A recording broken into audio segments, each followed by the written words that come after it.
നൃത്തത്തോടുള്ള അതീവ താല്പര്യവും ഇഷ്ടവുമാണ് ഒരാളെ നർത്തകിയാക്കുന്നത്. അങ്ങനെ ഒരു കോവിഡ് കാലത്ത് തോന്നിയ ഇഷ്ടത്തിൽ അഭ്യസിച്ച നങ്ങ്യാർകൂത്ത് വീണ്ടും അവതരിപ്പിച്ചിരിക്കുകയാണ് തിരുവനന്തപുരം ശ്രീകാര്യം സ്വദേശിയായ ഷിബിന റംല. നങ്ങ്യാർകൂത്ത് പഠിച്ച് അരങ്ങേറ്റം നടത്തിയ ആദ്യ മുസ്ലിം വനിത കൂടിയാണ് ഷിബിന. മൺവിള ഭാരതീയ വിദ്യാഭവൻ സ്കൂളാണ് ഷിബിനയ്ക്ക് രണ്ടാമത്തെ വേദിയൊരുക്കിയത്.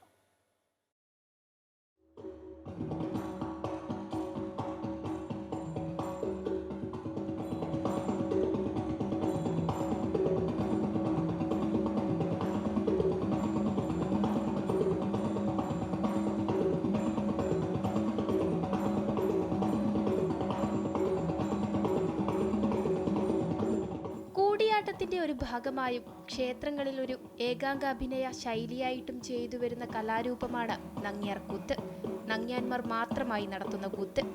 അങ്ങനെയുള്ള കലാരൂപത്തോട് അതിയായ താല്പര്യം തോന്നിയാണ് നർത്തകിയായ ഷിബിന റംല നങ്ങ്യാർകൂത്ത് അഭ്യസിച്ചത്.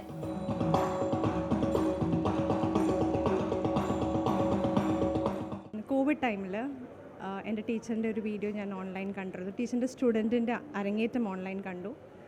അപ്പോൾ നങ്ങ്യാർകൂത്ത് ഓൺലൈൻ പഠിക്കാം എന്നുള്ളൊരു സ്കോപ്പ് ഉള്ളതുകൊണ്ട് ഞാൻ പിന്നെ മാമിനെ കോൺടാക്റ്റ് ചെയ്യും. മാം വളരെ സപ്പോർട്ടീവായിട്ട് പഠിപ്പിച്ചു തന്നു. അങ്ങനെയാണ് ഇതിലോട്ട് വന്നത്. ഇതിപ്പോൾ സെക്കൻഡ് പ്രോഗ്രാമാണ്. ദ്വാരക വർണ്ണന, ശ്രീകൃഷ്ണന്റെ അവതാരം, ബാലലീലകൾ എന്നിവ തൊട്ട് സുഭദ്രയും അർജുനനും തമ്മിൽ പ്രേമബദ്ധരാകുന്നത് വരെയുള്ള ഭാഗം ചേടി വിസ്തരിച്ച് തന്നെ അഭിനയിച്ചതിൽ പ്രകടമായിരുന്നു ഷിബിനയ്ക്ക് നങ്ങ്യാർകൂത്തിനോടുള്ള ഇഷ്ടം.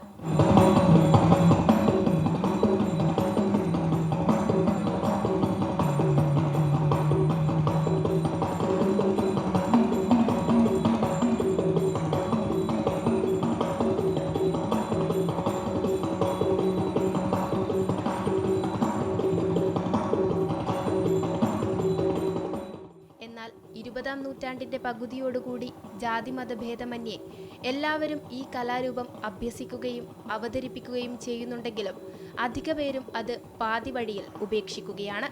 അത്തരക്കാരോട് ഷിബിനയ്ക്ക് പറയാനുള്ളത് ഇത്രയുമാണ്. ആദ്യ വനിതയാണെന്നൊന്നും പറയാൻ പറ്റില്ല. കുട്ടികളൊക്കെ കലോത്സവത്തിനൊക്കെ പഠിച്ചു പോകുന്നുണ്ട്. മുസ്ലിം കുട്ടികൾ ആരും കണ്ടിന്യൂ ചെയ്യുന്നില്ല എന്നേ ഉള്ളൂ. അപ്പോൾ കലയെ മാത്രം കണ്ടാൽ മതി. അതിന് ജാതി മിക്സ് ചെയ്യേണ്ട കാര്യമില്ല. This is pure story telling. അങ്ങനെ അങ്ങ് വിചാരിച്ചാൽ മതി. എല്ലാം ഒരു പോസിറ്റിവിറ്റി അല്ലേ. ലൈറ്റ് ഒരു പോസിറ്റിവിറ്റിയാണ്. നമ്മുടെ ഗുരുവിനെ തൊട്ട് വന്നിക്കുക എന്നുള്ളൊരു പോസിറ്റിവിറ്റിയാണ്. നമ്മൾ കളിക്കുന്ന സ്റ്റേജ് തൊട്ട് വന്നിക്കുക എന്നൊരു പോസിറ്റിവിറ്റിയാണ്. അങ്ങനെ കാണുന്നു. എല്ലാവർക്കും ഓരോ ഒപ്പീനിയൻ ഉണ്ടാവുമല്ലോ. എല്ലാവരുടെയും ഒപ്പീനിയൻ നമുക്ക് മാറ്റാൻ പറ്റില്ല. എൻ്റെ ശരികളിലൂടെ ഞാൻ പോകുന്നു. വിമർശനങ്ങൾ പല ഭാഗത്തു നിന്നുമുണ്ടാകും. പക്ഷേ കലയെ ഒരു കലയായി മാത്രം കാണുക. അതിന് ജാതിയും മതവുമില്ലെന്ന് സമൂഹത്തെ ഒന്നുകൂടി ഓർമ്മിപ്പിക്കട്ടെ. ക്യാമറമാൻ ശ്രീജിത്തിനൊപ്പം മാനസ മനോജ്, അമൃത ന്യൂസ്, തിരുവനന്തപുരം.